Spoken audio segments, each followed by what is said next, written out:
पुण्यामध्ये एका बाईने सोशल मीडियावरती व्हिडिओ टाकलाय की एक माणूस बसमध्ये जाताना तिला हॅरस करतोय. म्हणलं ना तुम्हाला 99.9% सगळ्या छपरी बायका भंगार बायका आहेत. काही पण उगाच तुम्ही व्हिडिओ बघा, खाली ती व्हिडिओ काढते आणि असं थांबला तो माणूस, त्याचं लक्ष पण नाहीये, बस स्वतः चिटकायला चालली. मग त्या माणसाला थोडा धक्का लागणारच ना. अहो लागणार म्हणजे तुम्ही स्वतः जाऊन वाट बघताय की कधी त्याला धक्का लागतोय.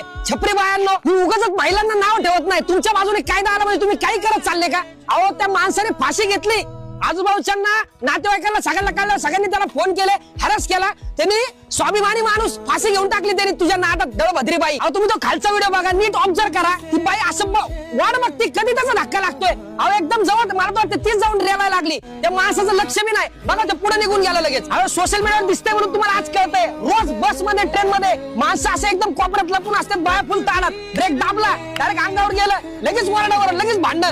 अहो चूक कळली ना बायांना, डायरेक्ट चप्पल घेऊन तोंडावर मारतात सगळ्यांसमोर. सगळ्या